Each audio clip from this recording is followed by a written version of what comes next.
Good afternoon, everybody. Welcome to office hours for May. Happy May. So I'm hoping we have a good attendance today, as usual. I do have some folks that need to be let in, unfortunately, so I may be a little distracted. I'm not too distracted trying to get those folks in, but we'll get started. This is being recorded as usual, so if folks want to access this after the fact, or for those who didn't have a chance today to attend, they'll have that on our website in the near future to access. As always, we have questions or comments along the way. Folks, feel free to ask or speak up, or we have the chat function. So with that being said, I just want to confirm folks can see the slide deck. Yep. Excellent. Thank you. And the chat function, is that up for folks as well? Sure is. All right, perfect. All right, so let's get started. As usual, we'll have policy and procedure that we'll touch on, children's program updates, quality management and performance topics. We got some information on especially mental health CFR, reporting requirements through OMH, a 2023 patient characteristics survey through OMH that we'll talk about.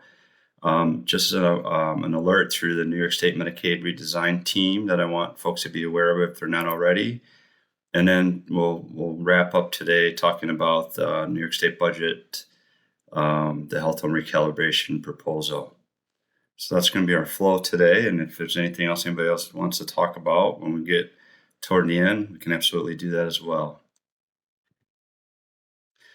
All right, Jessica, are you out there? Here, can you hear me? I can, if you could be a little bit louder though. Okay, is that better? Yes. Okay. All right, so today we have an update. It's not really an update, it's just the annual update of the transfer process between Health Home Serving Children and OPWDD for waiver enrolled members. And then upcoming policies in the next month or two, we're going to be doing some annual updates and making an update into our interpreter services policy.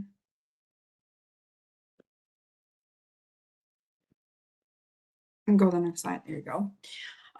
So like I said, it was just an annual update. There are no changes to this policy. This policy is only specific for health home serving children, and it is for children who are actively enrolled in the waiver. So there are 10 steps that you have to do, and kids can transfer from health home serving children comprehensive waiver to the OPWDD comprehensive waiver and vice versa. So they can, with active level of cares, they can transfer between either waiver. The first step is that notice of intent to transfer that starts with an email to the Department of Health. Each of these steps are outlined also in this policy with what information you have to send to the Department of Health. Opening a case conference and verification of information that would be set up between the CMA and OPWDD to start the process of the transfer and talk it over. Third, you're going to make sure that the care management CMA is selected. So, or the CCO that you're going to be transferring the member to, you want to talk with the family and make sure that you guys select that. Then you're going to share the plan of care or the what is called life plan in OPWDD. So that can go either way. So you're sharing the plan of care with OPWDD or vice versa. Then you want to make sure you have your application eligibility and all of your supporting documentation ready to go. So these youth have an active LOC with OPWDD. So they're all set. So you should have all of that, but you just make sure that you have that compiled and ready to go. Next, you're going to establish a transfer date. So just like we date things to the start, the first of the month, that will be the same process when you either transfer to OPWDD or they transfer to you. Next, 7 and 8 are just basically making sure that we end our segments in NetSmart, which end in MAP. Therefore, OPWDD or the CCO can pick them up. 9 is when you administer the notice of decision, and it would depend on where they were going. So if they were enrolling in health home, it would be our 5234. And if they were going to OPWDD, it would be their notice of decision. And then the final piece would be the enrollment into the waiver. So each of these steps, like I said, are outlined clearly in the policy, and then we follow this for both ways. So whether if they're going from children's health home in the waiver to OPWDD or vice versa. Does anyone have any questions on this policy? Or any other questions in general about policy? All right. All of our policies are on our website, and Travis had that link on the other slide. Children's programs updates. So was it last Tuesday, we had a meeting with the state.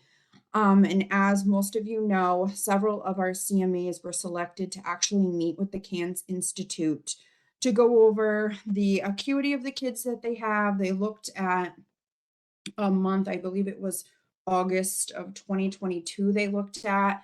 They went over, this is the kids' acuity, and then they talked to the care managers directly and the supervisor about interventions and how much time they spent with the family, how much time they spent on documentation, what kind of contacts they had, and they looked at a cross section of acuity, so high, medium, and low acuity kids. So from that, they are going to be making some updated changes to our CANS tool that we use and the acuity model. So the way that acuity is determined and the algorithm used will be updated. Again, it's very preliminary right now, and there's still some feedback going back to the CANS Institute and back to the Department of Health, but we wanted to give everyone a heads up that it's going to be updated and changing.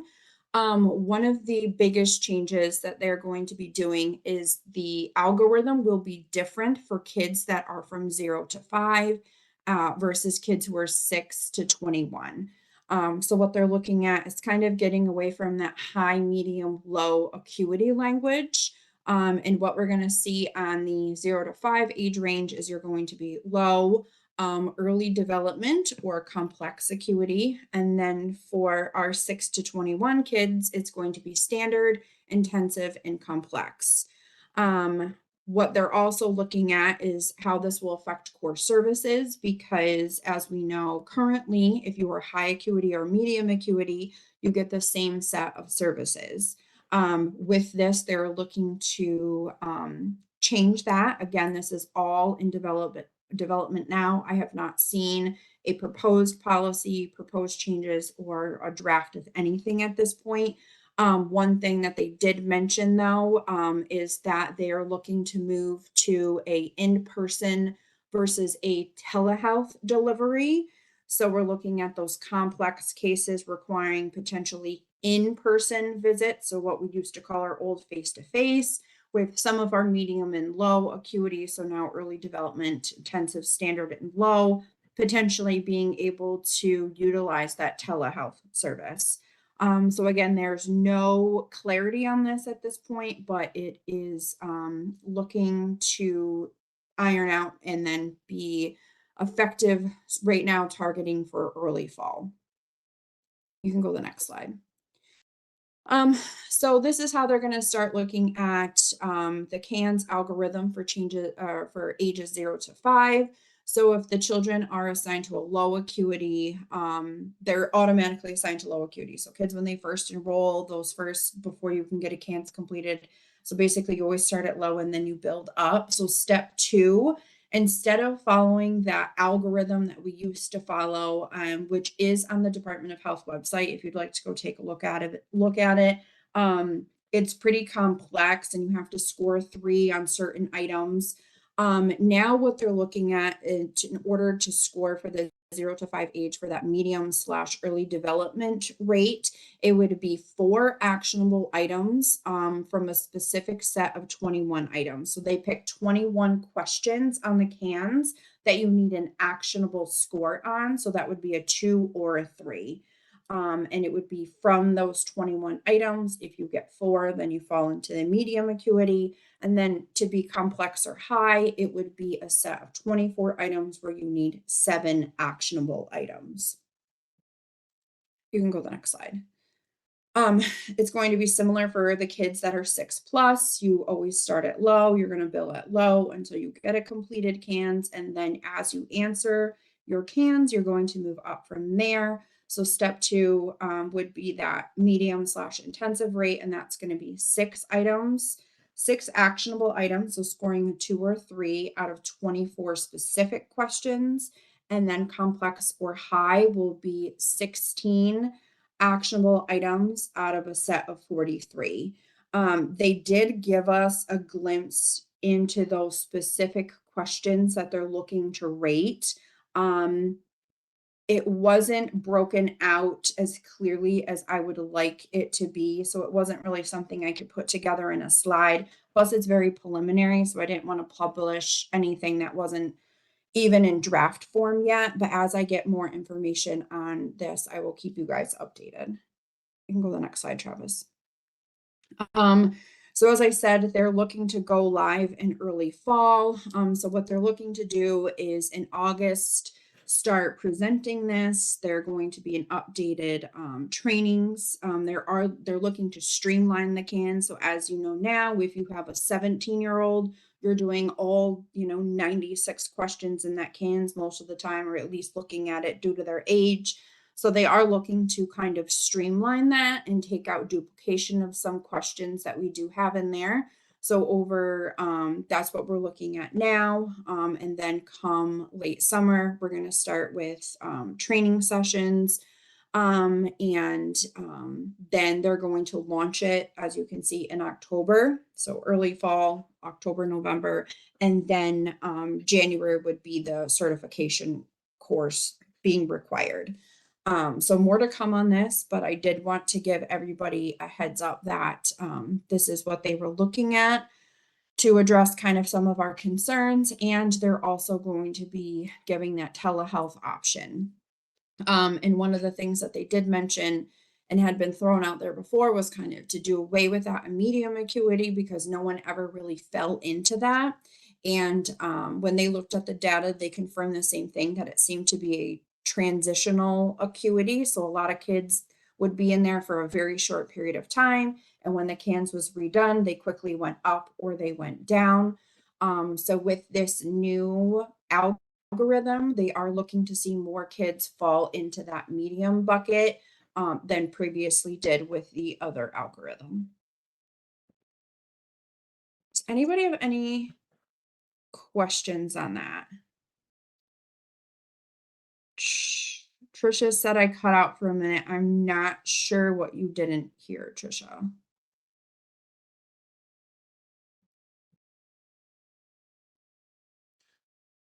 Can others hear Jessica? I heard you, Jessica. I'm not sure. I'm hoping that others did. I heard you okay. All right. I get very nervous with Oops. WebEx. I got excited. I went too far. Slow down, Travis. All right. Does anybody have any questions on the proposed cans updates? I know I went very fast, but I just wanted to get some information out there.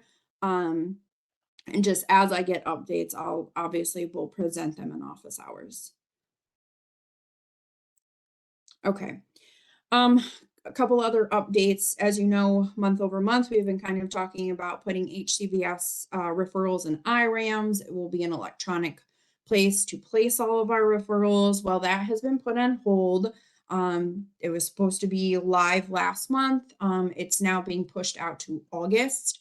And one of the reasons it has been pushed out is because the Health Home Serving Children required trainings are going to be recorded in IRAMs. They're looking to launch this in June, that coincides with the HCBS audit. So what they did is, I don't know if you remember, but last year when we were audited, by the Department of Health for our HCBS charts, I sent you an Excel sheet that you had to complete and you had to fill in all of your staff and the dates that they took those trainings. What they are trying to do is have it all automated in IRAMs. So with that, each CMA is going to need an HR representative or a personnel person to have access to HCS/IRAMs, which you should all already have because that's where we record our incident reportings.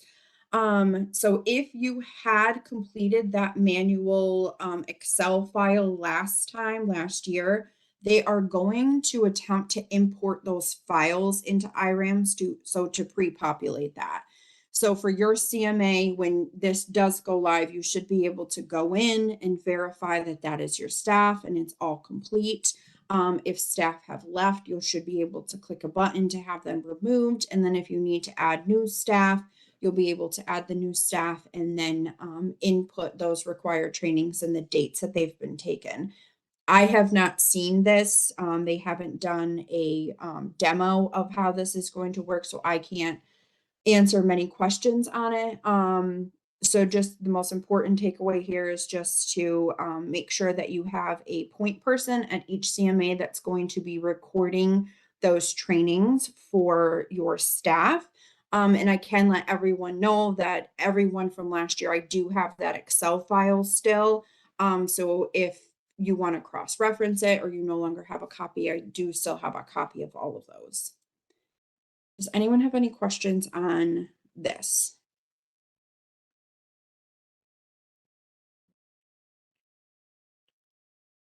All right. Well, thank you, Jessica. I know where you're at, right? So Yes. All right, has any Lori, I questions? will email your Excel file to you right now. You're welcome. Okay. So next topic, care manager reporting tool.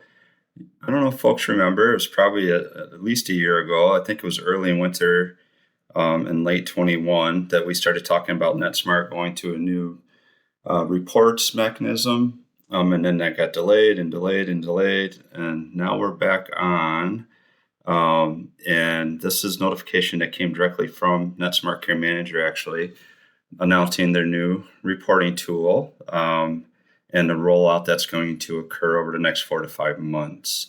So it's going to replace the current reporting platform that's within NetSmart. And this is going to be bigger, better, faster, stronger. It's supposed to be much more user-friendly. And there will be a dual access to the old platform and the new one, and up until early part of Q4 of this year. The rollout strategy is supposed to help train folks on this. I think there's a training that was set up in July initially. Taylor, for some of the lead health homes, was that correct? I think I saw that it changed and got pushed into July. Yeah, July 11th. July 11th. So we'll start to better understand what this is going to look like and what it's going to be. But NetSmart's supposed to be reaching out and doing training sessions. So invites will be forthcoming, as you can see in the third bullet here.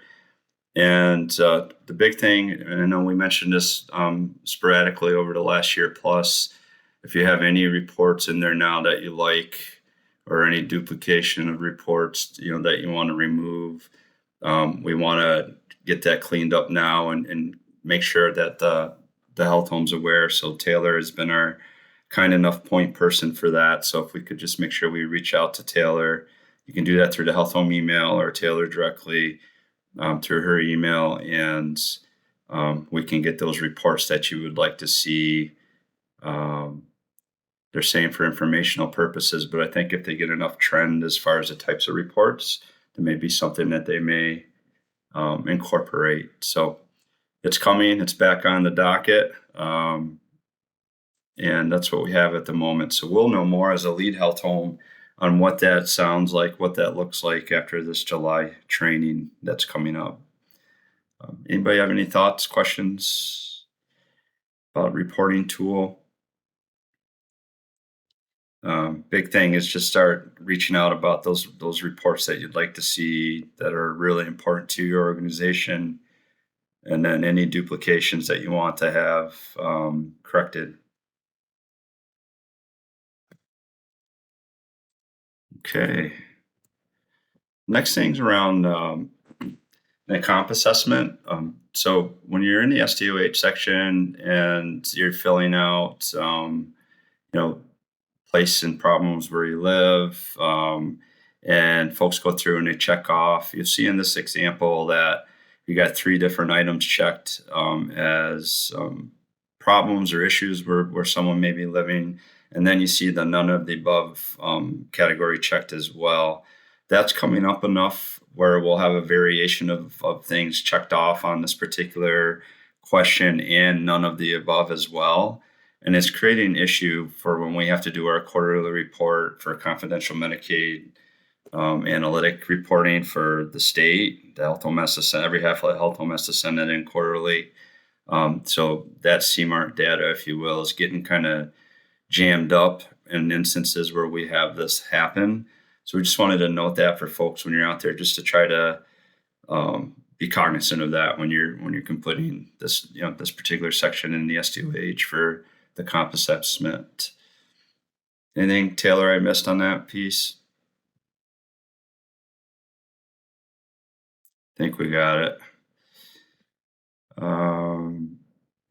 Next thing, I just wanted to remind folks again, now we have it as a bubbles you can toggle on the homepage through Power BI through DataDen. When we talk about disenrollment and all the discussion around budget. Can you hear me? I'm sorry? Is that you, Taylor? I heard someone. Was that Taylor or someone else? It must be me. I think I'm on a lag. But no, you got everything. Okay. Sorry. Oh, no problem. So on our candidates for disenrollment tab that we have in Power BI for DataDen, and then also candidates for step down. I know we've talked about this as 2 forms within Power BI that folks can take a look at. When you're in there, in particular supervisors, you can use this as a tool when you're assessing folks that are hit. We put the 9-month mark in there just because that's what initial budget discussions were around, that we can adjust at any point, but that's what's there now. That's not what was passed through the budget. That was an original budget proposal. But we just kept that 9 months in just as a tickler. But we wanted to afford this for folks to have, so you can do your own, deep dive when you're looking at who's ready for disenrollment at the 1873 code, whether at 9 months or 6 months or 12 months, whatever. 9 is a toggle we used at the moment, and it'll help you for planning purposes. And then also for those folks that are candidates for step down, that are 1874 rate code currently. Again, the 9-month is just what we have in there currently. We still have not heard triggers on what disenrollment triggers are or step down triggers are from the state through budget, which I'll get a little bit more in a moment when we get to that particular topic. But really the essence of this is so that you all have a tool to access in real time to get your status for your clientele that are enrolled in your particular organization, who is at a point where they could be considered for disenrollment unless they're eligible for services still, and step down in the circumstances that they're ready to step down from the 1874 rate, which would be the medium acuity rate, and go down to the low rate code. Again, triggers have not been defined yet. That's something that's being discussed on the state level, and we're hoping to hear in the near future what those triggers will be. Is there any questions around these 2 particular report options now? Again, you can see it's under the billing information section on the navigation page in DataDen when you go in. And you can also access it if you don't want to click on the bubble there. You can just go to the bottom and get in it from scrolling across on one of the tabs on the bottom. We utilize it internally. I think I've mentioned before, just to do a snapshot in time if today was the day that we had to, look at where we would be as a budgetary impact if X number of people had to disenroll, and then we added a dollar amount to those numbers that came out through the particular report. It just gives you an idea internally for strategic planning as you move forward. Any questions, comments, thoughts, clarifications anybody needs on that?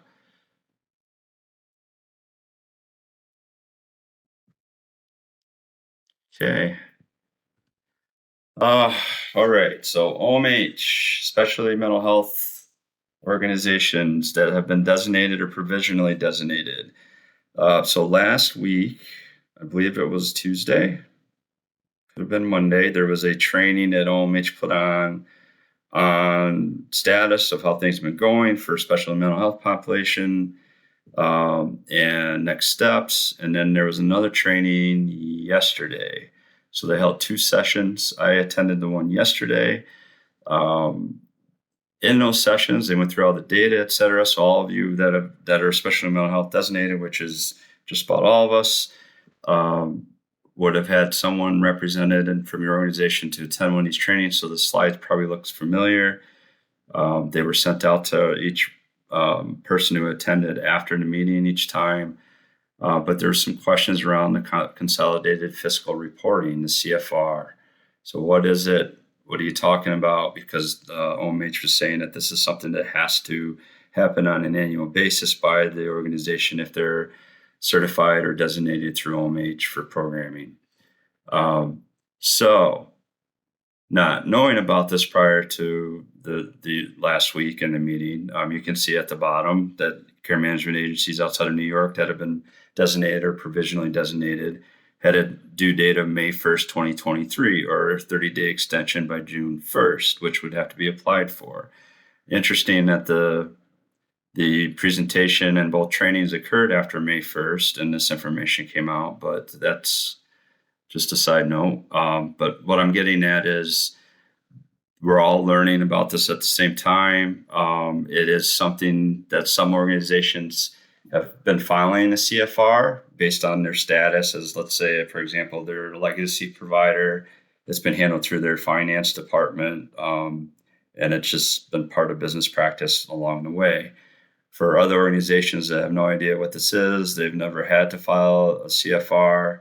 We're being told that you can access the website, which there's a link here that's provided, which I'll send out with the slide deck today as well in the email. And I also was able to get a hold of a phone number to the CFR for assistance and an email, cfr@omh.ny.gov, which I'll put into the email with the slide deck after today's meeting.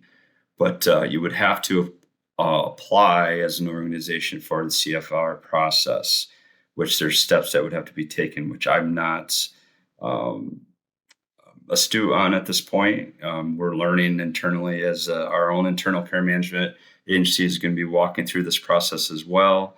But that contact information is something that OMH is encouraging folks to reach out to the CFR unit through OMH to go through that process. The other thing that came up through this was a lot of people are saying what letter. There was a notification letter that was gone out to organizations that were designated or provisionally designated. And people we never got it. We don't know what you're talking about. Well, that is something that is also apparently accessible as you reach out to the CFR units. It would be the transmittal letter itself, the manual, all appendices, and the 30-day extension request information access.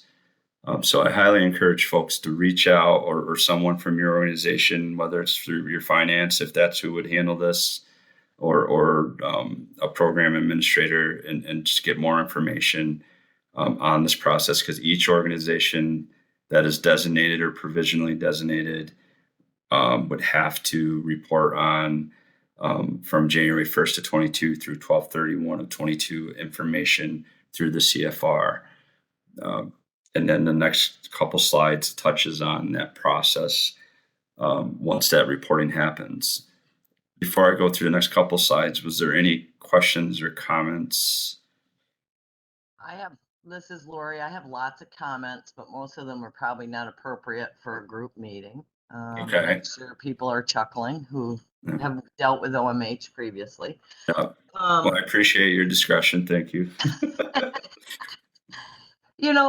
Part of my comment is, if they need this type of information, I mean, we're already reporting under the Department of Health. You know what I mean? It's like, it feels like, for us legacy providers that were under OMH, and all of a sudden we got pushed over to DOH, which is fine, big adjustment. So now we're there, and it's almost like OMH is trying to pull us all back while we have this other, overseer. I mean, is there a reason DOH and OMH can't just work together to provide one another these, figures and things that they need? I mean, I guess it's just, I'm just complaining out loud. You know what I mean? It's like, don't we have enough to do? And why can't they just get this information from the Department of Health and figure it out there?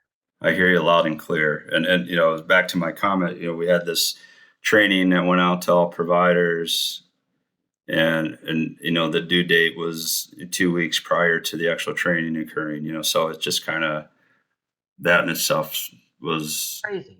Yes. Yeah. I can remember back, it was like a year and a half ago when we had to go in and put this program code in, the 0780.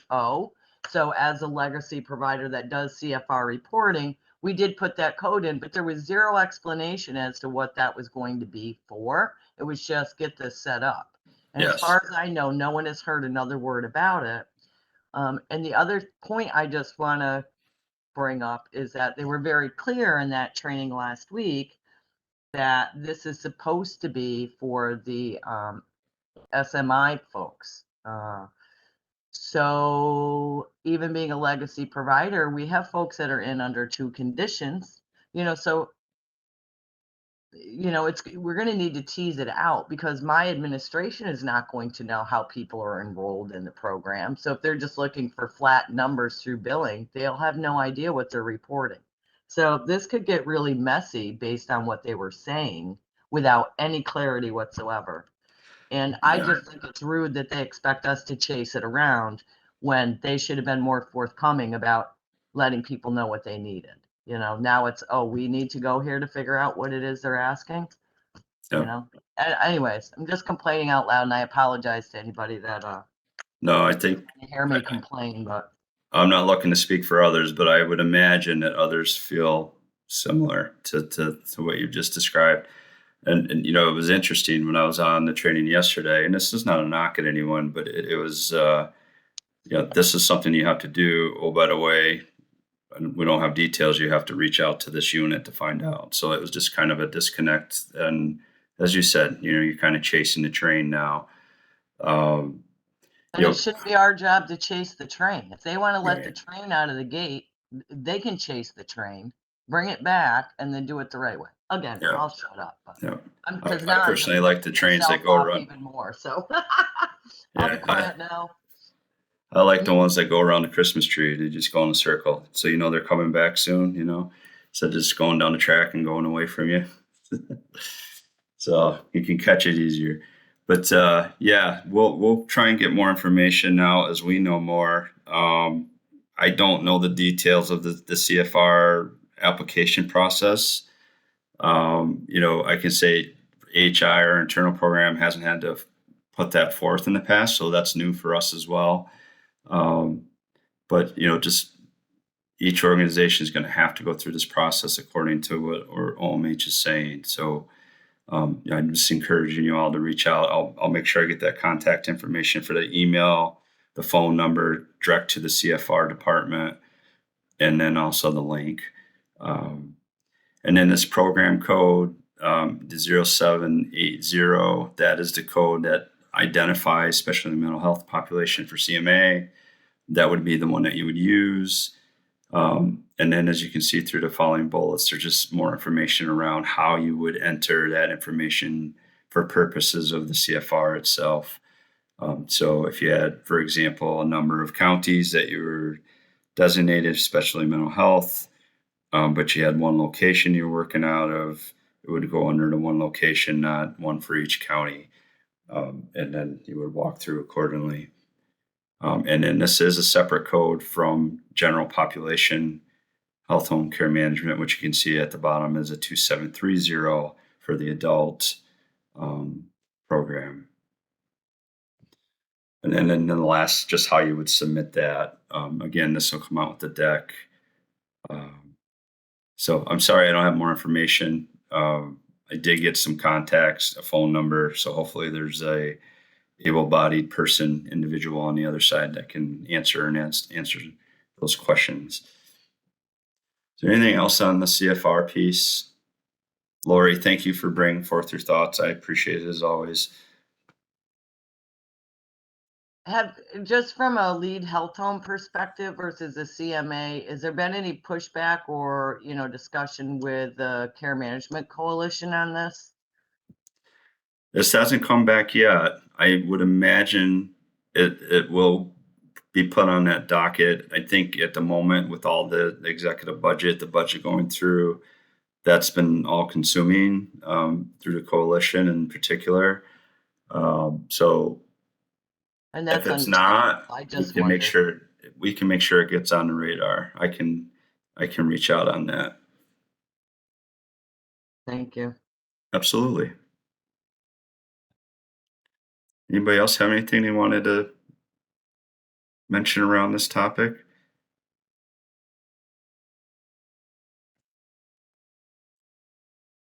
Okay.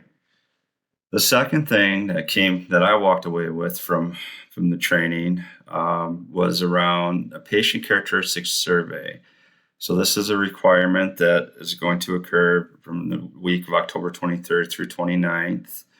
All specialty mental health CMAs will have to complete a survey on any member who receives one or more services during that week time frame.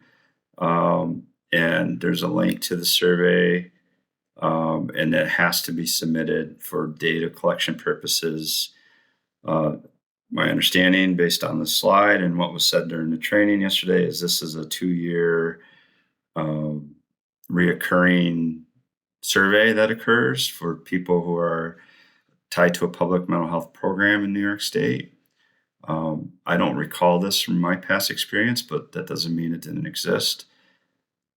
But nonetheless, it's something that's being asked. So I just want to make sure it's on everybody's radar. It's not for a little bit out yet, but as everybody knows, summer goes fast. So just kind of get that on your radar. One of the things that'll have to happen is they're asking for a survey coordinator for each organization. So that's going to have to be identified with OMH, who that person is at your organization. And then it's all submitted online.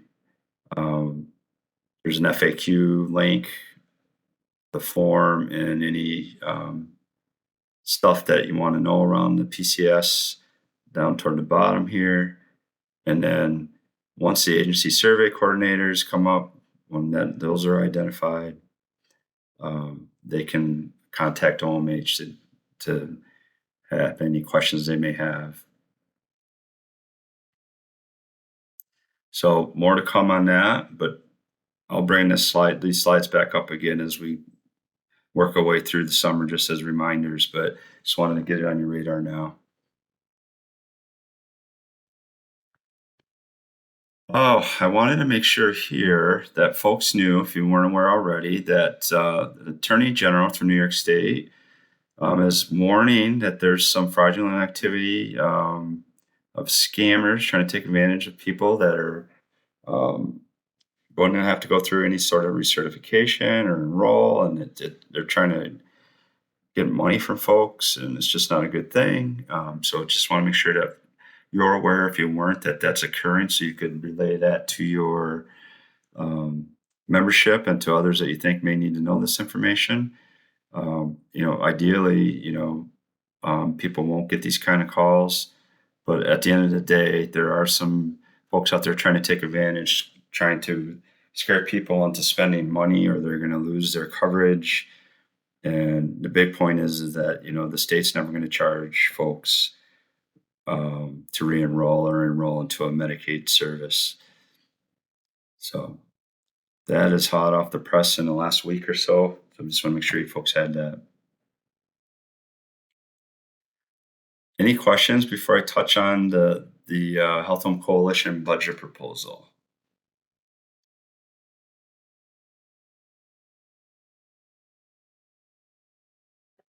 No? Okay. All right. So a little over a week ago now, the Health Home Coalition submitted their recommendations to the Department of Health Home Program on how we could partner together as a coalition network in the state and what our suggestions are to address the $30 million approved reduction across the state fiscal year 24, which would begin October 1st of this year. So there's 4 themes that came out, which I wanted to pull out of this. It was like a 6-page report. I did send this to the network. I can reattach it when I send the deck out again today, though, just so you have that as a reference if you lost it in the shuffle. The first recommendation is, we all have a comp assessment now that we complete. The recommendation is to do away with the comprehensive assessment and create what's called a continued eligibility screening tool, so assessed. And what this tool would do would really, as I mentioned, it would get rid of the comp, but it would assess a person's level of eligibility within the health home program. So whether they would need to go into like a step down category, their eligibility at certain acuity levels. So that would make it more uniform process across the state, how eligibility determining for health home appropriateness would be occurring for individuals. Because there are some nuances currently. Some health homes have their comp assessments set up different than others.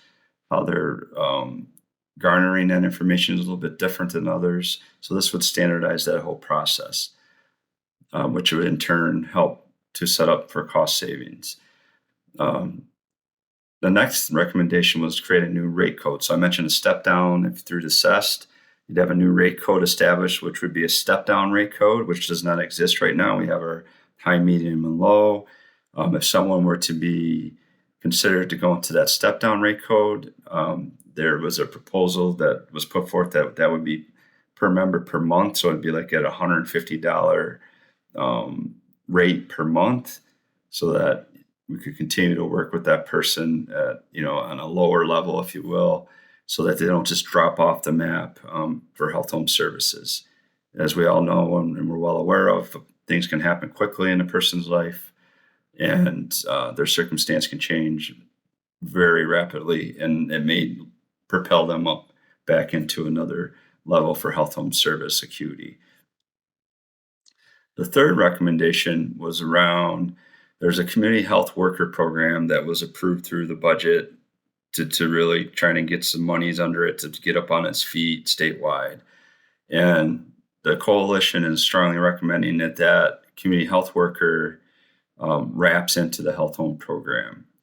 And really that's like that step down category, if you will. So this is a low touch, light touch individual who's got some life experience, potentially kind of like a peer advocate concept to some extent, but they've got education tied to that, and they would be able to provide that support for that person as a light touch, and it would still be tied to the health home program, and again, help with that person to as they transition out, if they continue to do well, or if things change, as I was mentioning, they need to step up to a higher level of support as far as service delivery goes for care management. So their acuity level would change again. So that's being highly recommended as a wrap into the health home program. And then the fourth recommendation was around the 1115 waiver. There's been a lot of talk about that. That's pending. It's on the cusp of being approved for New York State. A lot of other states have variation that have been approved up to this point. And around there's a big social care network component to that. That's part of the waiver program. And the coalition feels that health homes are paramount to social care coordination, social care networks, because of the work we've been doing since 2012, all the relationships we have with different providers, even amongst our network and in North Country here. Just think about it, we have 25 organizations affiliated with our lead, and look at all the different backgrounds and strengths and opportunities that each of your organizations provide, not even just with health home expertise, but other things that your organization does as well. So we already have those networks across the state. We have those great relationships already. We're already primed to be that social care network entity, right? So the proposal is to embed health home into that waiver. Feedback to this point, we had an office hours through DOH. The director, Serena Master, felt as though that these recommendations aligned very well with the discussions they've been having internally. She has a meeting this week with the director of Medicaid, Amir, and she's hoping to get some response back. Another step that's occurring as well is the managed care organizations have asked to be a part of this proposal discussion because they weren't initially. So Serena is taking steps to hold meetings with the Health Home Coalition board members and the executive director and some MCO reps, and just talk through this proposal. How does that tie to the MCO work to support cost savings in New York State around health home? So I just dumped a lot.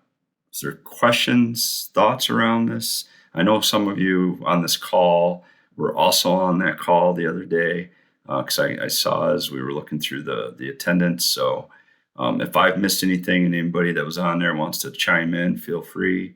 But these were the themes that I've pulled out that I thought was important that we share with the network.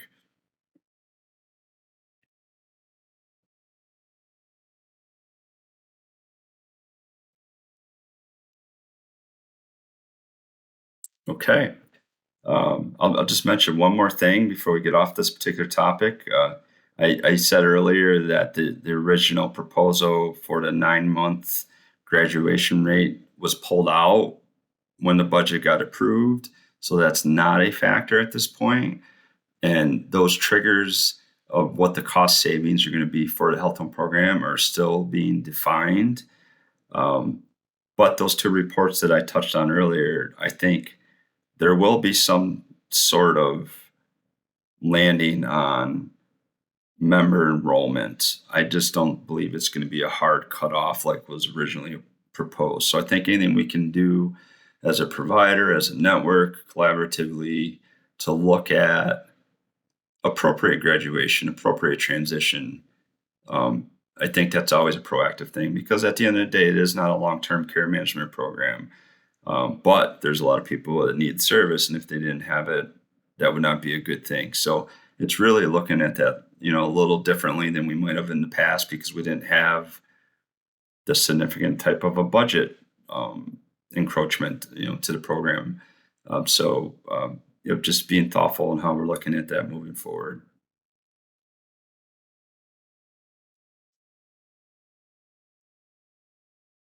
Okay, so that's budget stuff.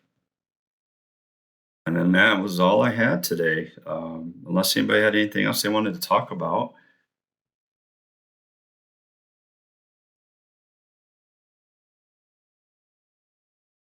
I think everybody's mad about this stuff, Travis, because people are unusually quiet today.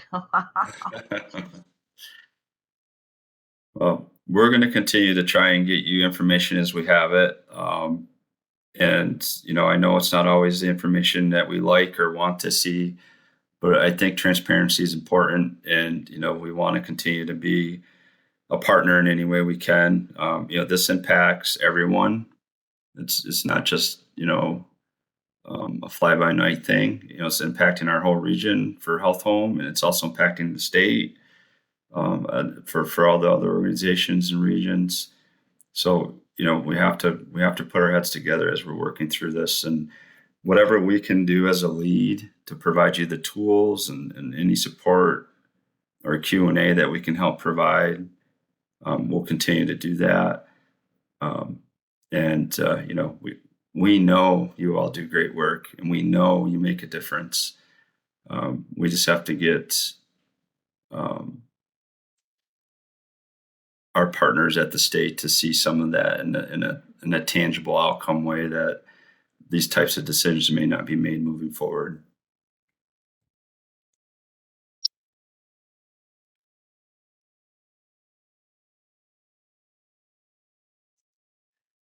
As always, thank you for all you do, and I hope everybody has a great Memorial Day weekend, and enjoy the weather.